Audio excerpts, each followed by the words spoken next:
Welcome, Kingdom Builders. Today with Pastor Chris Gillard, we delve into the essential topic of servant leadership. Stick around to the end because we'll have an incredible interview with Pastor Dave Arnold on servant leadership. As leaders, steering discussions and making decisions are a core of what we do. As Kingdom Builders, integrate biblical wisdom into the decision-making process. Recognizing God as the source of wisdom, we find clarity and direction through seeking Him. Ephesians chapter 5, verse 17 reminds us that seeking God's will is crucial as we are to understand what God wants us to do. The Bible serves as our primary guide when making decisions. Regular reading and application of Jesus' teachings provides clarity and direction. 1 Corinthians chapter 2, verses 10 to 13 tells us how God's Spirit reveals deep secrets to aid our choices. Looking at potential outcomes and evaluating possible consequences is vital to decision making. Acts chapter 24, verse 16 emphasizes keeping a clear conscience before God, and accountability with other people can help us avoid making poor decisions. Seeking advice is crucial too when making decisions. Seek input from experienced individuals, but first ask for the Holy Spirit's guidance. Proverbs chapter 15, verse 22 points out that plans fail for a lack of counsel, but with many advisors, they succeed. Therefore, trusting in God's sovereignty and His plans for our lives is essential. Romans 8:28 reassures us that God works all things together for the good of those who love Him. Applying biblical principles in decision-making is not a formula, but a lifestyle. As Kingdom Builders, we depend on God's wisdom, consult His Word daily, seek wise counsel, evaluate consequences, and trust His sovereignty. In doing so, we align our decision with God's will and continue to advance His kingdom. Alongside studying the Bible, prayer plays a significant role. It's really a game changer. We cannot have a personal relationship with the Lord without prayer. Jesus taught us to pray with the Lord's Prayer as our model, encompassing praise, seeking God's will, asking for forgiveness, and reminding us that we should be dependent on God daily. Matthew chapter 7, verses 7 and 8 encourage us to seek God's will. Keep on asking, and you will receive what you ask for. Keep on seeking, and you will find. Keep on knocking, and the door will be opened to you.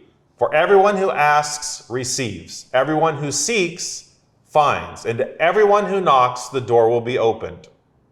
Persistence in prayer is key, as seen in the first 8 verses of Luke chapter 18.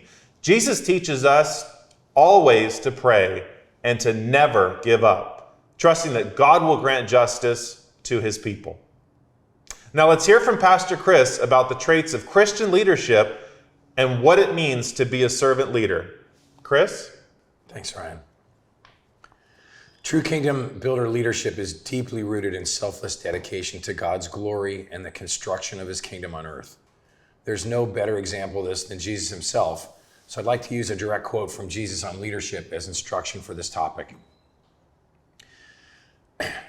But Jesus called them together and said, "You know that the rulers in this world lord it over their people, and officials flaunt their authority over those under them. But among you it will be different. For whoever wants to be a leader among you must be your servant, and whoever wants to be first among you must become your slave. For even the Son of Man came not to be served, but to serve others, and to give His life as a ransom for many." That's Matthew 20, verses 25 through 28. So if we want to lead like Jesus, certain character traits and principles are going to define our path. Fundamentally, it means leading with a kingdom mindset, empowering others to join in the divine mission of building God's kingdom on earth. As we see in the quote from Jesus, the most obvious trait of a Christian leader is a serving mindset. Servant leadership is not just a style of leadership, it's a calling from God for every believer, because it's rooted in a belief that our leadership isn't fundamentally to benefit us. It's actually an opportunity to use one's position and influence to make a positive impact to serve others as an expression of our faith and our commitment to God. It means putting the needs and interests of others above our own, demonstrating genuine care and concern for their well-being. Now, visionary leadership is also central to a kingdom builder. As an innovative leader, you can craft a compelling vision, inspire your team to embrace shared goals, and things like flexibility, persistence, resilience are tools for facing challenges and encouraging creative thinking, moving forward despite setbacks. Those are all things you can implement with your team. Leading like Jesus means living a life of integrity and compassion. I think a lot of us would intuitively know that. But when we're working to fulfill the Great Commission and the Great Commandment, those things are really key. And it means sharing the gospel and demonstrating God's love through service and kindness. It can also mean having a peacemaker mindset. A peacemaker is someone that builds bridges and promotes unity across diverse groups or between individuals who are in conflict. So sometimes we may have the opportunity to do that. Kingdom Builder leaders empower individuals by identifying and developing their gifts. Mentoring and discipleship are vital, fostering collaboration, teamwork, and a shared commitment to advancing God's kingdom. Another trait that a kingdom builder should really display is humility. It's really at the core of servant leadership. Philippians chapter 2, verses 3 and 4, urge leaders to value others above themselves, looking out for the interests of others. Jesus washing his disciples' feet is a great example of the importance of setting aside personal ego. Delegation and team building are crucial leadership characteristics, and they're done far more effectively when a leader is trusted. Building trust, in turn, happens a lot more effectively when a leader is humble. A servant leader is willing to make personal sacrifices for the greater good. Motivated by a desire to make a positive impact, a servant leader is going to lead with a sacrificial spirit, not seeking personal gain, but the well-being of others. Empowering and encouraging growth, development, and success in those they lead enables them to thrive and achieve their goals, fostering a positive and productive environment. Jesus led by example, and so should we as kingdom builders. We can set the standards through our actions, our integrity, and our ethical conduct, embodying the values that we expect to see in others. We all know that actions speak louder than words. So let's watch this video called I Like Organ Donors. It's a powerful example of serving others. A mother and daughter had to make a really tough decision, and it saved the life of a young woman. So watch this. My story is miraculous. You know, I was a normal teenager living life. I was Female Athlete of the Year in my graduating class. It was awesome. I didn't have a worry in the world. I thought I was invincible. After high school, I ended up finding out that I was sick. I had to go to the clinic because they didn't know what was wrong with me. Another doctor had ordered tests for me, and she goes, "Holly, you can't leave." The next thing I remember is waking up with the sun in my window. I felt like I was dreaming. I had no idea if I was alive or if I was dead. I'm like, what happened to me? My liver suddenly failed for unknown reasons. I was pretty much gonna die. And I went status 1, first in the nation. And so I would get the first available liver, and they found a potential one in 8 hours. It was like, well, this is a miracle that I'm alive. So I remember just lifting up my shirt and looking, and I had 69 staples. That was the moment that I realized someone else had to die in order for me to live. I had this one dream where I was like walking in the woods, like a path. I'm like, there is a reason that I was left here, bigger than I know.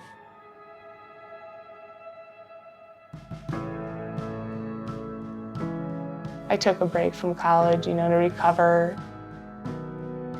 I had no idea what my life was going to be like. I took it day by day, moment by moment. And then I found out about the transplant games. It's people from all over the world that have had transplants who compete in Olympic style events. So I started training.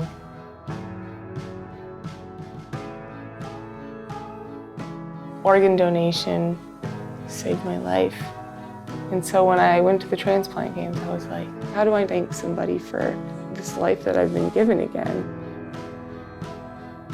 If my story can help inspire the world to become organ donors, then I've fulfilled my duties. 3 or 4 years down the road, I got a letter, and it was Helen, my donor's mom, and she said, I wanted to invite you to our family reunion this coming weekend, and I was just blown away. My heart was racing, going, are they gonna like me? And I'm thinking, this is the moment that, I've been waiting for, to tell this family that I am forever grateful for this gift.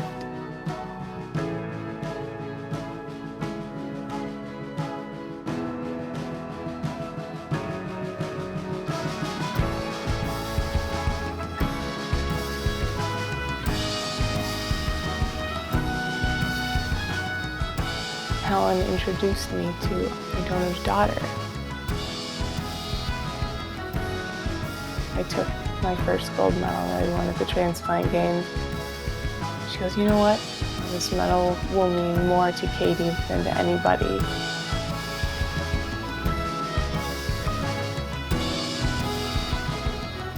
the end, I said, I'm alive today because of your dad, because he was an organ donor. That's living generously.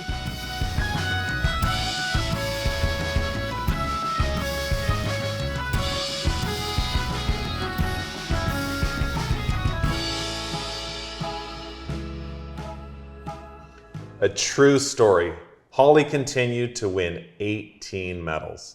What an amazing achievement made possible because of the selfless actions of strangers, who later became just like family. This is a beautiful example of making the right decisions to serve others. Now, let's shift our focus to servant leadership in business. What does it mean to be a kingdom builder in the business world? Christian leadership is faith-driven, value-centered, and aimed at reflecting the character of Christ in all aspects. It's not just buzzwords, it's the foundation of your business, where you and your team acknowledge that all successes come from God. We are stewarding His resources. It means balancing financial success with moral and social responsibilities, prioritizing employee development, community involvement, and environmental sustainability. Christian leadership is a paradigm shift. Sometimes it means foregoing profits for the well-being of our employees, empowering them, fostering a culture of trust, and ultimately honoring God in the marketplace. We automatically integrate our faith into business by aligning our practices with biblical values. Faith-based leadership uses the Bible as our guide for ethical decision-making and viewing our business as a ministry. When we view work as worship, we find greater meaning and purpose. Colossians chapter 3, verses 23 and 24 sums it up. Whatever you do, do your work heartily as for the Lord and not for people. Effective communication is vital. As leaders, we must listen more and talk less. Proverbs chapter 13, verses 3 and chapter 17, verses 27 and 28 should guide us. Those who control their tongue will have a long life, and even fools seem intelligent when they keep silent. Cultivating a positive work environment is not just about organizational practices. It's about timeless principles from the Bible, leading with love and humility, practicing forgiveness, emphasizing integrity, and fostering teamwork. These principles, rooted in Colossians chapter 3, verses 12 to 14, create an atmosphere of respect and support, supporting work-life balance and promoting personal growth are biblical concepts. Psalm 37 assures us that the Lord directs the steps of the godly. We attract individuals who align with our values by fostering a servant leadership culture, promoting inclusivity, and emphasizing purpose. We not only attract top talent, but retain good people. As we should always seek God's guidance in our recruitment strategy, trust the Lord with all your heart and do not lean on your own understanding. Growth often requires venturing beyond the familiar, exploring new approaches, and learning from setbacks. As Pastor Rick Warren wisely said, if you are not willing to risk the unusual, you'll have to settle for the ordinary. However, it isn't always smooth sailing. Embracing failure is part of the learning process.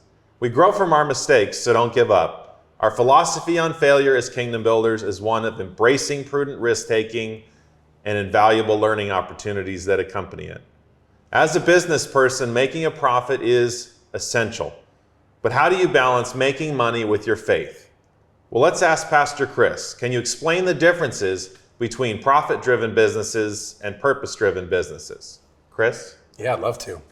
In recent years, we've witnessed a shift from profit-driven businesses, which really are all about the bottom line, to those with a kingdom purpose.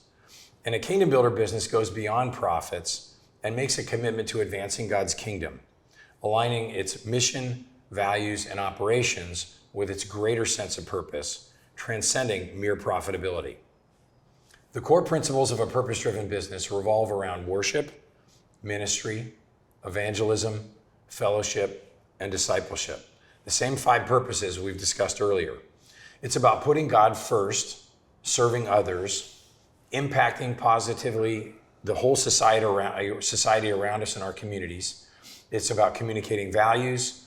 It's about fostering community, and it's about providing growth opportunities for the people in our organization. Now, what's the advantage? Well, a purpose-driven kingdom builder business attracts and retains highly motivated employees, builds strong customer relationships, and contributes positively to the community. It's not just a trend, it's a movement that captures hearts and minds, and it can often lead to even more profitability. Being a kingdom builder business is more than a label. It's a commitment to advancing the kingdom of God. It starts with a vision beyond profit, aligning our goals with God's purposes. And by leading with ethical integrity and a spirit of servant leadership, we can prioritize God's people's well-being, foster a purpose-driven approach, and make decisions that are rooted in biblical values. Now, I want to mention that kingdom builders don't have to walk alone. We can collaborate for greater business impact and for encouragement. Sometimes that can mean joint marketing initiatives or mentoring programs. Christian business leaders can collaborate and share ideas. And let's not forget the power of prayer networks, church connections, and community activities for social impact. Unity among kingdom builders can be a great witness. Honoring human dignity, ensuring transparency, and fostering creativity are essential in a kingdom builder business because all of those things come from our fundamental view of God. Giving back is also a marker of kingdom builder businesses. Through volunteering opportunities, event sponsorships, support of local causes, giving back can be an evangelism tool, and it builds trust, it breaks down barriers, and it shares God's love in tangible ways. Remember, as stewards of God's resources, we can impact lives, communities, and even society. Now, we're talking about our businesses. How do we apply that in our individual lives? Ryan, you want to talk about that? Absolutely. Now, let's talk about our personal journey. Success is defined in the secular business world differently than the way we as kingdom builders should view success. Hopefully you recognize this already. So my question for you is your journey one of success or significance?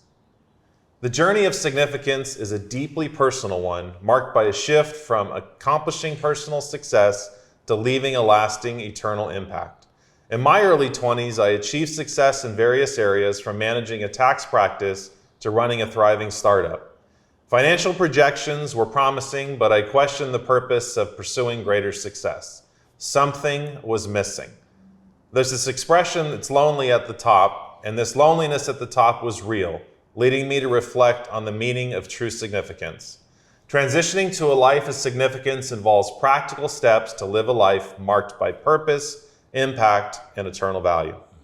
From a kingdom builder's perspective, the roadmap of this journey of significance is about living in alignment with God's purpose. It's not just about personal achievement or fame, it's about glorifying God through our actions. True significance mirrors Jesus' example of love and service. In Mark chapter 10, verses 42 to 44, Jesus tells us, "Whoever wants to be a leader among you must first be your servant."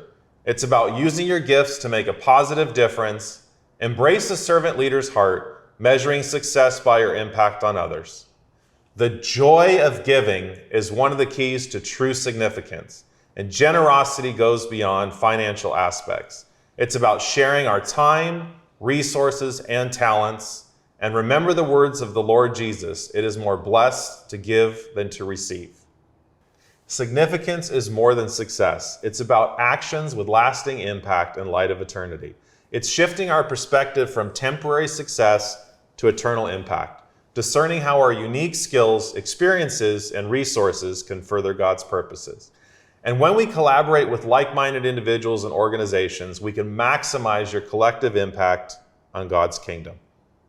As kingdom builders, nurturing relationships is vital, deepening our connection with God vertically and cultivating meaningful connections horizontally at work and at home.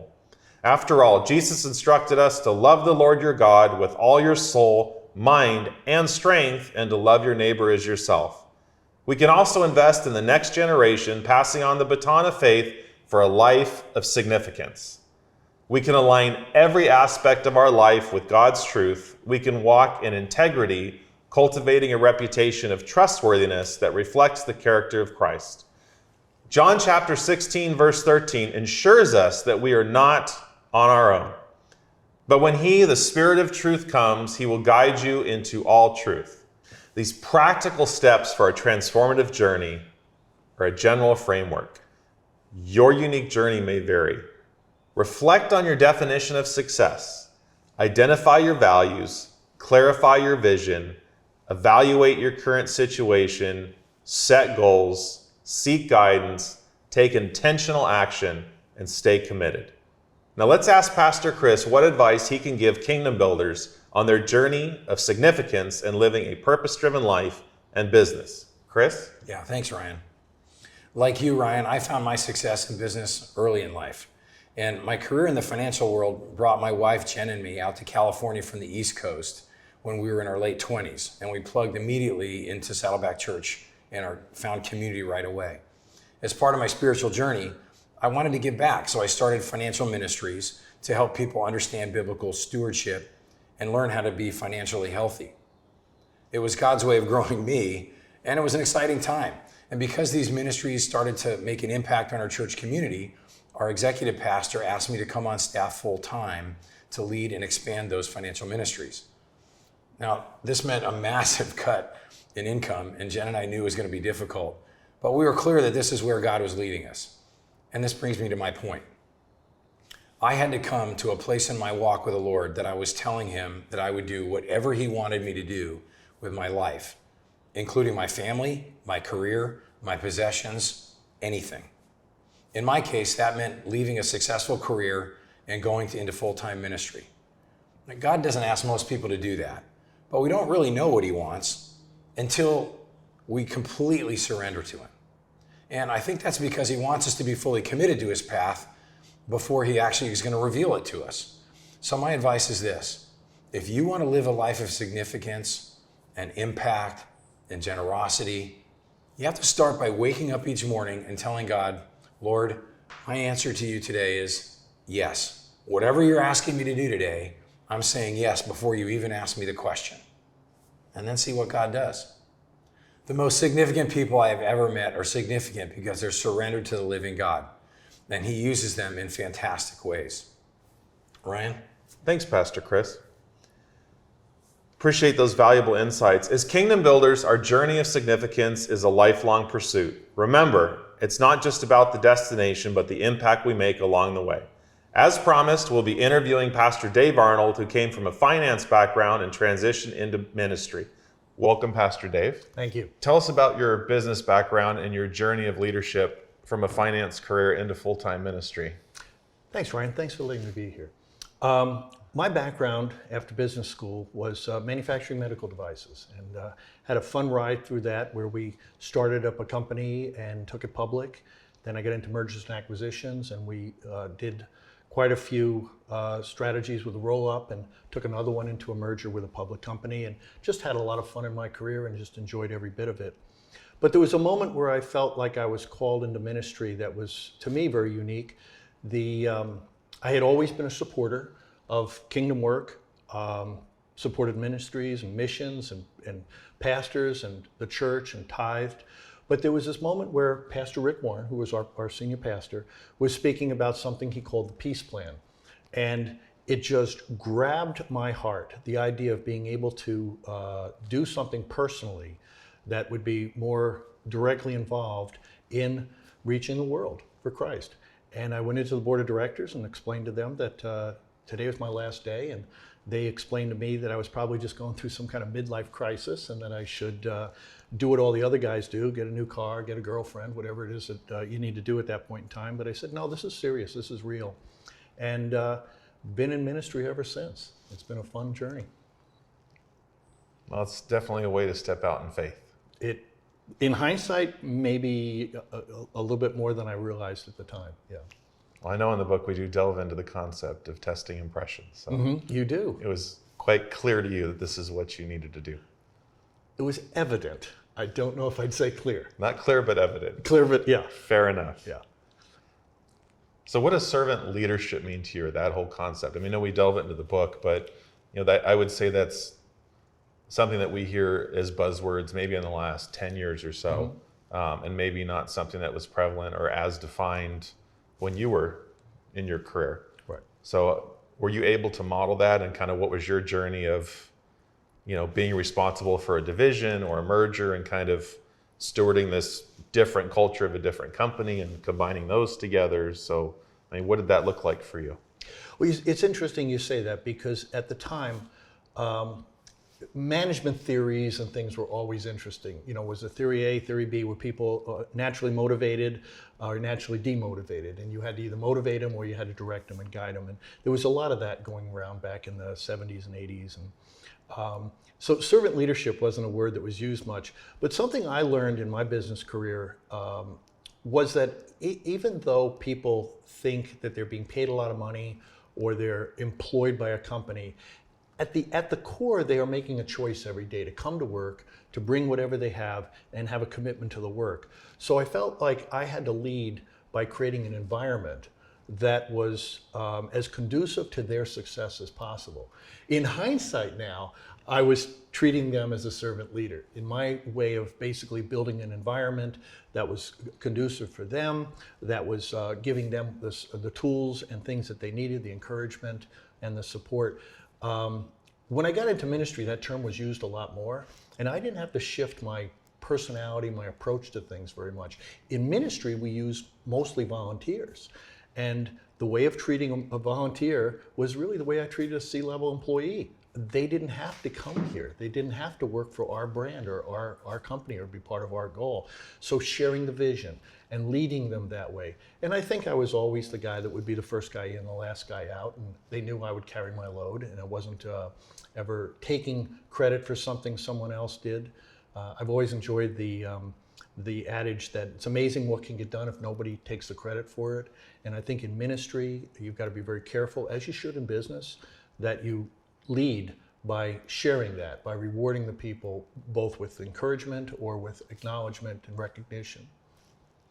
So I guess you came to the realization that the company just isn't in a building. That capital is actually your human capital. It goes home every night, sleeps, and makes the decision to come into work the next day. Wow, absolutely true. It's the most expensive capital and the most fragile to lose, and Sure. most people don't recognize that. Sure. If you could distill one significant lesson from your tenure as a pastor to teach others about servant leadership, what would it be, and why is it particularly impactful? I've had the pleasure of having many of the people that came to, I'll call it, work for me in ministry, eventually go to seminary and be led into more of a vocational, pastoral role in ministry. And I'd say that was probably one of the most important things, is for people to actually get a Christian education, get stronger in their training and their faith, which boosts their confidence so that they feel comfortable. Most people feel very uncomfortable in their Christianity, believe it or not. They feel inadequate to answer questions. So some training is really significant to them. So I would encourage that in a lot of ways. Great. How do you interpret the concept that every church member is considered a minister, and how does this belief influence and shape the dynamics of our community? Well, the first part I don't have to interpret. It comes straight out of the Bible. And it basically says we are the hands of God. We are responsible for that. I always enjoyed Rich Stern's book, The Hole in the Gospel, where he explains if you don't do what you're supposed to do, there's a piece missing, very much like a puzzle. My wife was doing a puzzle the other day and couldn't find the last piece. So I got a flashlight, went down on the ground, and found the last piece along with several other things she'd lost. But it was, you're missing that piece if you don't participate. So I absolutely believe we all have a responsibility in ministry. The Good Samaritan was a great example. We didn't have an institution ready to do what was needed to do, but the person who's there is responsible for it. So that's an easy one to interpret, that's absolutely our responsibility. And does it make a difference?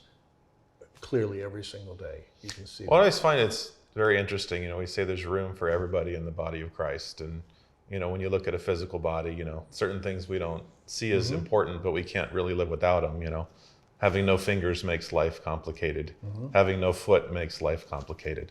And I always say there's room for everybody in their own unique way. And I know one thing we delve into the book is kind of figuring out what that is and kind of where your place is, you know, in the body of Christ. And, Your book is very encouraging in that, because I think, again, people have a little less self-confidence. Oh, what are you going to do with a guy with a COO background? How do I help? Well, you can't use me. I'm a bricklayer, or I'm a laborer. How do I help the ministry? And I think your book points it out that we find a way. There's a place for everybody. A great example is the body. Each part is extremely important. Very good. Can you share a specific leadership challenge and elaborate on the strategies and mindset you employ to navigate through it? Well, challenges, it depends on how you look at them. Every single ministry opportunity in some form is a challenge. It's a problem that needs to be solved. Some of them are short-term, some are long-term. Some people need a quick hand up. They need a little something for today. But so each one has its own nuances to it. But there have been many, many challenges when they come to larger scale things. And I've enjoyed the larger scale things. That was, if I brought one thing to ministry, that may have been where God needed me there for a particular skill set, was when it came to large scale things, funding large projects, things that required massive amounts of labor and talent and experience, and even legal things that as much as a church is a body, it's still an entity and it still has other challenges. So I've been through a lot of those. Can't think of any one that was the most challenging, although the property that you're sitting on right now was one of the largest gifts we've ever received as a church and a ministry at Saddleback Church. And that took several years to manage through the receiving that gift, and then to stewarding that gift. Well, it's definitely been a big blessing, I know, for Saddleback and training pastors who've come here from around the world. So all over the world. Definitely a special place. Yeah, it's crazy to run into people in different parts of the world that know where Lake Forest, California, or San Juan Capistrano is, Rancho Capistrano is, or have heard of Saddleback Church. That really kind of warms your heart when you hear that you're a little tiny piece of that. You know, you're out there doing something. You don't want any credit for any part of it, but you know you are a part of it. So how can kingdom builders integrate their faith into a leadership role? I know we are living in the year now, it's 2024 is the time that we shoot this. But you know, there's so much roll up and consolidation and everything else, and you know, communicating a business's vision from the top versus, you know, kind of bringing in some of these kingdom builders' perspectives and how to kind of minister at work and how to, you know, integrate your faith into your career and your leadership role. Let me answer that in a couple different ways. First of all, let me start with, we're defining kingdom builders as market leaders and people that are tending to be those roles. So first and foremost, I encourage every market leader to get serious about their own, I'll call it their blast zone. We have one kingdom builder in our church congregation who runs a construction type company, mostly paving and asphalt work. But he invites his team, whoever's on his team, to come to our annual Friday version of our Easter service, which means that it's work hours. But he invites them. And he has had staff members of his organization come to Christ by doing that. Now, that's a bold faith to have your boss invite you to a church service. But there's nothing, absolutely nothing, hear me clearly, illegal, immoral, or wrong with doing that. There's no court in the land who says you can't do that. But a lot of people are afraid. I don't want them to, challenge my faith. I might be embarrassed. I might say no. He throws in a free lunch, by the way. But it's, first of all, be bold in that. There's nothing wrong with it. Explore even your rights and privileges as an American citizen who owns a business to share your faith. Again, there's some exclusions in that where you can't make it exclusive, but if you're in general and you're sharing it, there's nothing wrong with it. So that's first and foremost. The second thing I think is very important is that most of these guys are busy, no question about it, but I don't know that they know the on-ramp into a church or into a ministry. It doesn't have to be a church, it could be a parachurch ministry or something, the on-ramp for that. And again, a lot of these guys and gals come in that are large and in charge, they're strong leaders, and that intimidates a lot of people. It intimidates a pastor in some regards who may be a strong leader in the faith, great preacher, great leader of his staff, but oh boy, in comes this marketing executive with a whole bunch of ideas of how to put this church on the map, and it's intimidating. So I'm going to ask the kingdom builder type people to have a lot of grace for that and push into it, lean into it, don't back off. And I'm going to encourage pastors to cherish and welcome the opportunity for people to come into a situation and bring strong marketplace skills that are very, very valuable to that church, very, very valuable to that ministry or organization. Yeah, and I think it's quite interesting to partner those different personalities, right? So I guess I consider myself one of us, some of us strong-willed business folks, like you said, a marketing person comes in, we have all of these ideas and maybe we approach it a little bit more systematically and with a certain degree of intensity. Whereas some of the pastors may really be coming from a spiritual sense and they're definitely in the weeds and running the church and ministering to the different members of the church and stuff like that. So I think the power of those two minds coming together, whether that's a group of business people or even, one high capacity kingdom builder and a pastor that can kind of build that relationship and really grow the church. Could I brag about you for a minute? Uh-oh, sure. Okay. So you're a young man. You're a very young man. You started your career at a younger age than the average person does, and you've ridden up very well in your career, and you've established yourself in the community, as a family man, as a churchman, and you do have all those traits, strong leader, but you also have strong passions, and you use those strong passions to come to our church and bring those on to.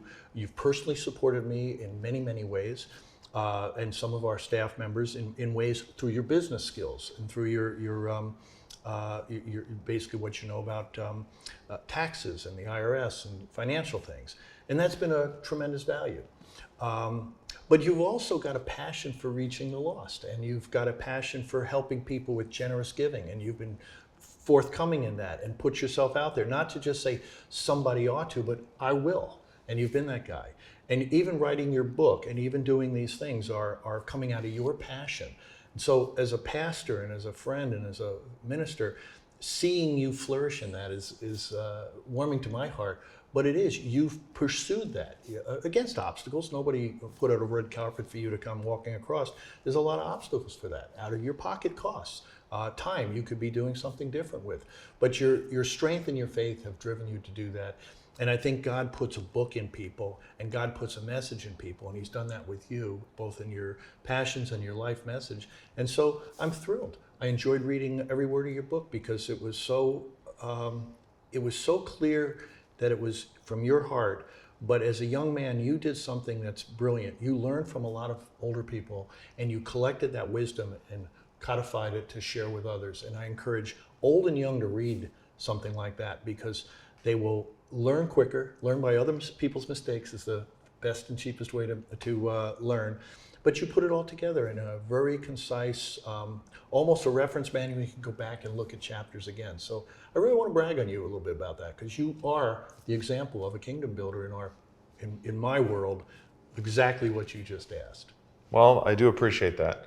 That gives me some confidence to put this together and talk about it. Good. Keep it going. Yeah. Well, not to spend too much time on the book, but to me, it was just this culmination of, whether that's teaching for a university or teaching in stewardship ministries, or, putting my faith into practice and coaching my clients on an individual level, and, constantly dealing with different scenarios and different situations and completely different personalities. Mm-hmm. So trying to integrate faith into practice in those specific situations. And a lot of times the people that aren't even believers. Mm-hmm. So, it's such a great opportunity to reach those folks when, I don't want to use the word vulnerable, but when they're kind of in a vulnerable situation. They've got, a death of the patriarch of the family, or they have a transition of the business, they're selling a business, they're buying a business, a child is now ill, a child dies. Just kind of being there in those conversations and trying not to just be very transactional and say, okay, this is my lane, this is what I'm supposed to focus on, but really bringing faith in and bringing biblical principles into practice and kind of ministering to those folks, because I'm in an opportunity as a trust advisor to be able to do so in that moment. Mm-hmm.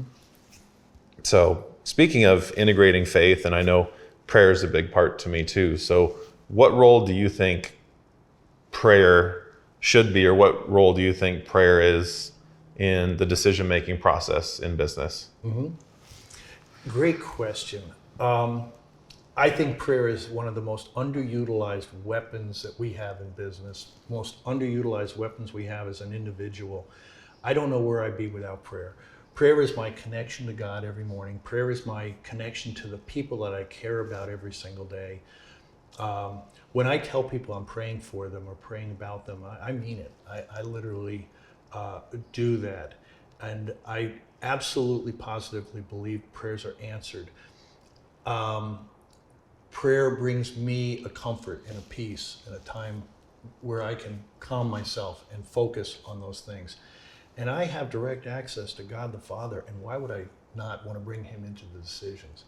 Now, I will share one thing that I think is maybe a slight difference in my theology or opinion, but I believe that people pray about things that are important, but I also believe sometimes people pray about something that's the answer's already been given to you. For instance, I'll use this as maybe be a little bit facetious, but if my son wanted a new bicycle and his favorite color was blue, I wouldn't spend much time praying about what color bicycle to buy my son. Blue is already in what he loves. And I think a lot of people get something put in front of them that's pretty easy to make the decision, because God says, I will give you the desire of your heart. And someone just offered me a job that is absolutely the desire of my heart. My answer to the person who's offering me that job is not, I need to go pray about it. God already answered my prayer. That was the answer to a previous prayer. Mm-hmm. So I make a little light of that, because sometimes people go, well, hold on, let me pray about it. And I always go, that was the answer to a previous prayer. Got it. So yes, stay in prayer, and those prayers will be answered. But when they are answered, be ready to seize that moment as well. So as a pastor, I think as a business leader, you're communicating to your organization, your C-suite folks. But as a pastor now, what do you do when you're ministering to folks about their stewardship of their affluence and stewardship of their influence? Mm-hmm. I'm sure, and correct me if I'm wrong, people come to you and they go, hey, I'm kind of at this stage in my career, or I'm at this point in my life, and I know a common theme amongst kind of high capacity folks, and I've had my moments, and I still do, is, well, am I really doing enough? Am I really maximizing what God gave me and those blessings, whether it is my affluence or influence, and how do I make a bigger impact? And for some of us folks, and I kind of talked about that in my book, I've had fun helping to fix up homes, or I was here on Rancho Capistrano when they first built the campus, and I'm sure there was some asbestos when I was up in the attic somewhere, but Let's not talk about that. but sometimes we can serve and we feel like we're doing a little part, but I know, to me, there's that conflict, or that kind of that fire inside where you're like, hey, like I really want to make a big difference. I really want to make a big impact. And how do I really take what I have, what's been given to me, and really just, get a huge ROI from a kingdom perspective? Like, how do I really, make that huge difference in the world? Well, I like that question better than the other side of it. The guy that comes to you and says, I just want to do more, is on fire for God. He already has resources. He's already releasing them, and he wants to do just like he did in business. He wants to get the big ROI, as you said. I want to spend a nickel but get $1 worth out of it. I want to see my money do something big. I want to have an impact. I want to work on something that's going to reach the world, and that's me. That was me coming out of business. I've got mine taken care of. I want to go and I want to multiply. I want to do more important things. So I love sitting down with those guys and doing the same thing you do in business. You brainstorm in blue sky. What would that look like? What's your passion? What's your motivation? How hands-on do you want to be? It's the other end of the spectrum that scares me a little bit. The guy who's, I've got all this money, but I don't trust, what I'm supposed to do with it. It's mine, and they're on the other end of the spectrum. They haven't quite released it yet. They haven't recognized that whatever they made, I don't believe there's such thing as a self-made man. I think there's people with great work integrity that had great things happen to them and prayers answered and did really well in business. But for any one of us to sit and say it's 100% me, when everybody is 1 microliter of blood away from, in the wrong spot in their brain, from being a babbling, useless person, it is from God. Every one of those things, those talents, those skills, the brain power, the trust, and those are the people that are actually harder to work with, because you have to basically reinvent their thought process to understanding some humility in their success. Somebody who's already saying, I want to do more, is a whole lot more fun. Yeah, I'd say that would be that would be a lot more fun. Yeah. I hope and pray more people come to you with that degree of zeal in their leadership and kind of excitement about, giving back and generosity. And speaking of that, acts of mercy and compassion is a big deal for Kingdom Builders and what we're called to do. And what advice do you have to folks that are kind of exploring that and trying to find their way? Again, those are absolutely commands. We are commanded to take care of the least of these. And that chasm gets wider as you economically move up into a stratum that's different. And you have to be very, very careful of what that is. And I've seen a lot of people become very skeptical of what they're supposed to do. And so again, the opposite of God always flips the story upside down. It's always the other way around. We're given a lot, not for us. We're given a lot to be able to give more back. Right. And the thing I enjoy the most is when I've had an opportunity to be with some very successful people, and we've taken them on missions trips or taken them to a work day or work project, and they've gotten to just get right up close and personal with that actual need and actually touch it, see it, and feel it. And they usually get energized to, I need to find more people like that. And I can name countless names of people that have traveled with us and just been fired up by just getting out there. So I guess part of it is get out there and see it. Just as if you're running a business, you want to get out there and see what your customers are and what your operations look like and what your staff is doing. You get out there and see the need. It's real. And start looking at the world through eyes of ministry and eyes of mission, so that you see a need. I'll brag about my wife for a moment. She is the single best at this I've ever known. She sees a person, even in a casual conversation, that just mentions a need, and it becomes a burning desire for her to fill that. Anonymously, by the way, not to put anything, just she wants that burden lifted from that person, and she has the capacity to do it. So how do you promote these values in the overall community? Well, I'd be embarrassed if I'm not modeling them. In other words, if I have to, if I had to say, let me show you instead of let me live it. So I would really hope first and foremost that I'm living it. People who are examining my life are examining an enviable life when it comes to demonstrating that every single day. The second thing is you just participate in it, and then you invite people. One of the number one reasons people do something is someone invited them, and especially when you get into peer groups. So it's a lot easier to say, hey, a bunch of us are going down to do something this weekend, Right. At an orphanage or serving care, and Christians, non-Christians, just people who feel like that's a group of guys they want to hang around with or gals they want to hang around with, come along and they get a taste of it. And I let the Holy Spirit do a lot of work for me, and that always works out. So how do you envision, so I'll say it this way. What does building God's kingdom here on earth mean to you? You know, we kind of envision a hammer or a mason and really just kind of getting down and dirty and kind of building something. I mean, I know I have my perspective, which I'm sure aligns with yours. But what does that really look like to you? Well, the best part of that question is it's not my job, not my responsibility, because Christ said, I will build my kingdom and the gates of hell will not prevail against it. That's pretty tough language, and it makes me not the architect, not the designer, not the owner, but I am a steward, and I do have a responsibility to steward what God gave me. So my responsibility is to play my role. When the opportunity arises because of a connection that I had, however that connection was created, I was put on a board or I was put into a room with a bunch of guys, whatever was there, did I do at that moment what I was supposed to do?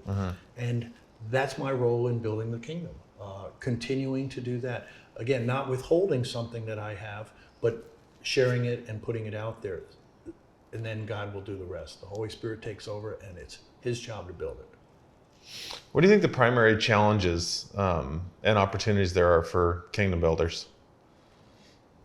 Well, challenges, I think, today is still navigating as a Christian businessman or businesswoman in this environment, in a litigious environment, in a changing environment, in a post-Christian environment, very tough place. The world is clearly against us because it's Satan's world. So I'd say that's probably the toughest part. The rest is just the internal battle of trying to understand who we are and release the things that we're steward of, and recognize that we don't own it, and we didn't earn it, and we can't keep it. So how do we deploy it effectively, and how do we participate in this with everything God gave us, our time, our treasure, our talents, and I like that our touches meaning our relationships. Those are important to us, to utilize them in a stewardly way. Yeah, and I say touching on, going back to the last two questions you answered, but I think one of the strongest tools of evangelism is those small, subtle things that we do, and we don't realize that we're doing them. And it's catching ourselves in those moments to say, hey, you know what? This is going to be a really small thing. This is a very small seed that I'm going to plant, but let me make the decision to do this, and see what kind of comes from it. And I know in my own situation, one random act of kindness can come back to you a year or two later, and you ended up making a big impact on somebody's life, and in the moment you completely forgot about it. Right. But again, for that tool of evangelism, I mean, just your character and how you carry yourself in the community, and some of those little decisions that you make, or whether your employees praise you for how you are as a boss. And I think people get really interested, like, well, what makes that person tick? Right. What is it specifically about that person that makes them unique? And it's not just,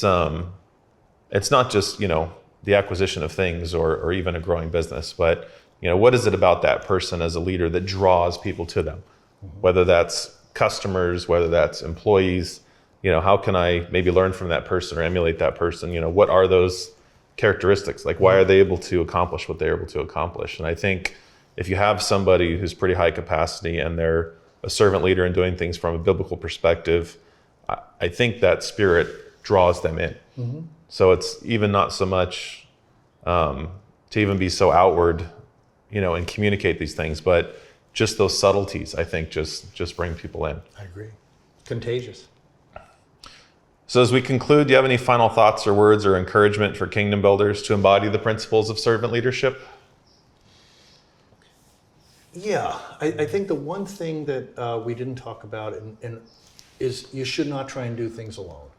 God did not design us to do it alone. So get together with other like-minded people, kingdom builders, people that are coming together. That's why we've enjoyed gatherings of kingdom builders, getting men and women around a table to talk about things and to support one another and do fun things together, but do ministry together. So I would say my advice would be find a friend, find a partner in this, or several, or a group of them, people that will love you, care for you, understand you, and be there for you. I know we also talk in the book about be careful with the company that you keep. So it is nice to minister to other folks and evangelize to other folks, but testing these impressions and the importance of prayer and kind of running it through the proper channels. So kind of running through those circles is, what does the Bible say about it? What does maybe my pastor say about it? What does my circle of Christian friends say about it? Everybody prayer warriors it up and kind of comes back to you. So I think the power of that as a kingdom builder, not only in decision making, but also in steps to take in leadership, whether that's business or even something as leadership in your family, and kind of what those decisions are, what decisions are that you should make. Well said. Well, that concludes our session for today. As kingdom builders, we're on a journey of steward leadership infused with biblical wisdom and a profound dedication to God's kingdom. We strive to create lasting impact by earnestly seeking God's guidance, practicing servant leadership, and aligning our businesses and purpose-driven principles. Remember that our pursuit of significance goes beyond personal success, focusing on an eternal perspective, as David mentioned, and glorifying God through our actions. And navigating the complexities of decision-making, leadership, and business, let's stay firmly grounded in faith, collaboration, and an authentic desire to serve others. Together as kingdom builders, we contribute to advancing God's kingdom here on earth, leaving a legacy of love, integrity, and purpose for future generations. As we draw this session to a close, reflect on how your leadership impacts society and how your journey can leave a lasting legacy.